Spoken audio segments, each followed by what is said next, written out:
Grissom, you and I both know that Getter killed that girl and pinned it on that bum. You just gotta give me a chance to prove it. The current chief of surgery is leaving. I would love to throw your hat in the ring. I'm honored. I don't understand that rugby shit, man. Who are you? It looks just like a football. They throw it up in the air, they all run for it and smash into each other, man. It's childish. I'm bleeding Americans. Burning. Burning, yeah. No, it's burning. It's burning.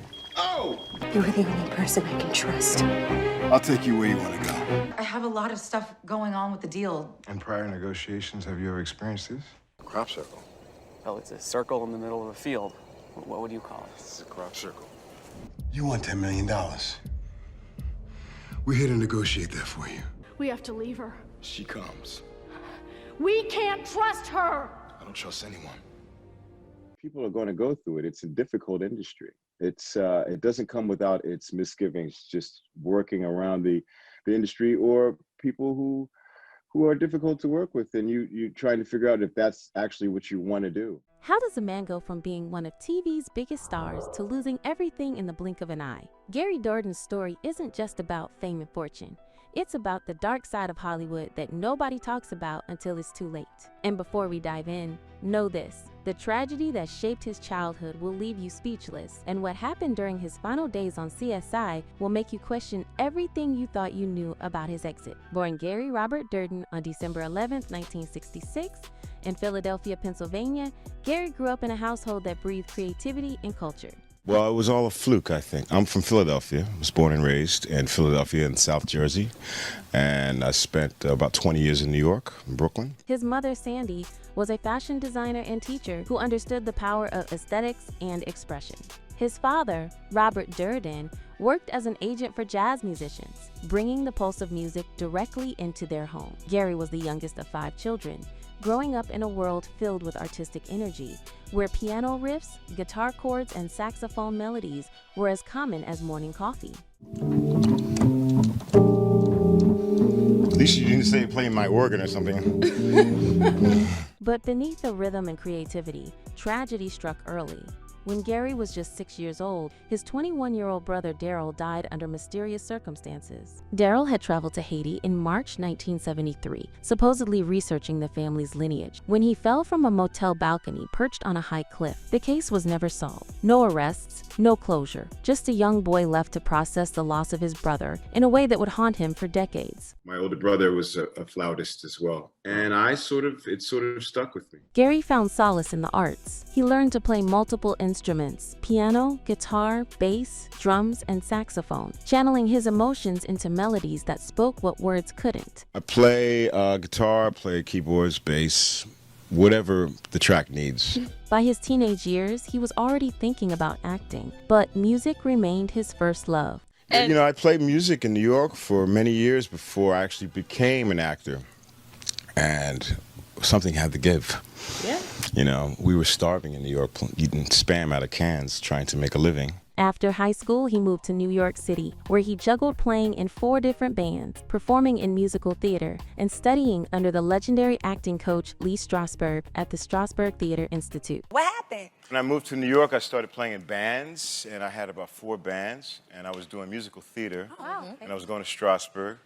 And I didn't think that I would ever do it for a living. He didn't think Hollywood was for him. Black actors like Samuel L. Jackson hadn't yet exploded onto the mainstream scene, and Morgan Freeman was only beginning to take on substantial roles. Gary didn't see a place for himself in an industry that rarely celebrated faces like his. Sam Jackson hadn't come out yet. Morgan Freeman had just started really taking these roles on. But I didn't think it was for me. I didn't think that people would be checking me out.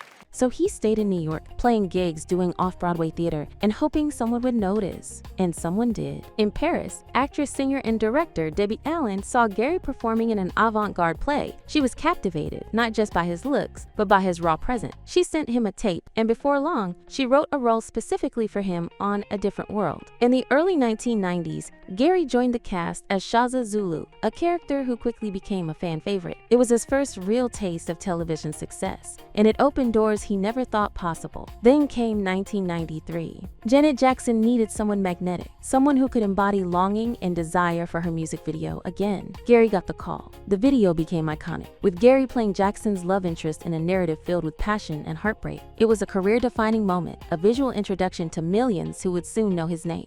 You know, people think it's an easy thing to have love scenes and to be intimate in front of the camera, or because it's a hot leading lady. It's really, really hard work. But Gary wanted more. He wanted to stretch his abilities, to prove he could handle heavy drama and complex characters. In 1996, he was cast as Yates in Playing God, a crime thriller starring David Duchovny. Then came the big one, Alien: Resurrection in 1997. Gary played Christie, the first mate and second in command on the spaceship Betty, working alongside Sigourney Weaver and Winona Ryder. For 6 months, he lived inside that dark, claustrophobic world of sci-fi horror. And when the film hit theaters, audiences saw him in a completely different light. He followed that with Thursday in 1998, an indie crime thriller that showcased his reign. He also appeared in Muhammad Ali, King of the World in 2000, taking on the formidable role of Malcolm X. Critics took notice. Gary wasn't just another pretty face. He was a serious actor with depth, intensity, and an undeniable screen presence. So we talked a lot. We did this film called King Dog, where he played Ali and I played Malcolm X, and we talked a lot when we were working about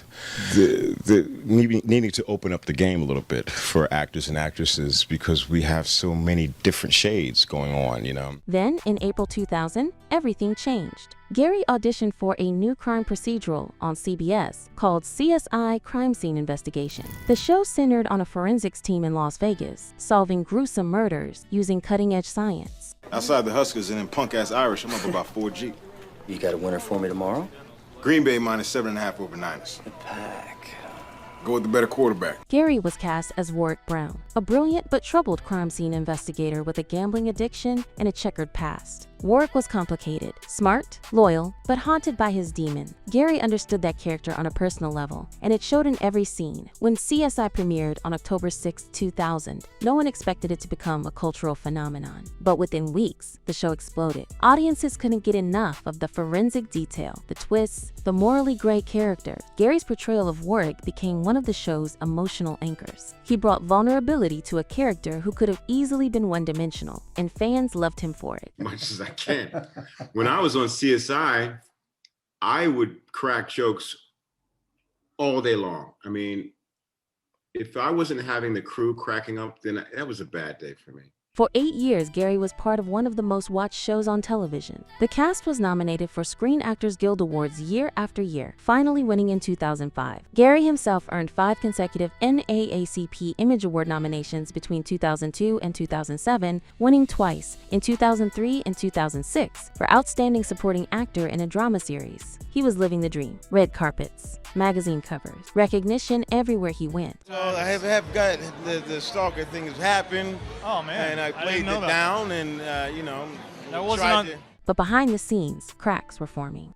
Those things have happened, and people do blow things out of proportion. And there are people who are not as strong-minded as other folks. Yes. You take it with a grain of salt. In 2007, Gary starred opposite Halle Berry in Perfect Stranger, playing her on-again, off-again boyfriend in a twisty thriller. He also guest starred on other shows and continued working on his music. But by early 2008, contract negotiations with CBS were becoming tense. Gary wanted more money. CBS wasn't budging. The talks dragged on, and eventually, they reached an impasse. Then came April 28, 2008. At 5:21 a.m., Gary was arrested in Palm Springs, California. The charges: possession of heroin, cocaine, ecstasy, and prescription drugs. The news sent shockwaves through Hollywood. Fans were devastated. The media had a field day. You have, you're a compulsive gambler. Now you're a drug addict. You have now become a murder suspect. What is going on? But here's the twist most people don't know. Gary's exit from CSI had already been decided.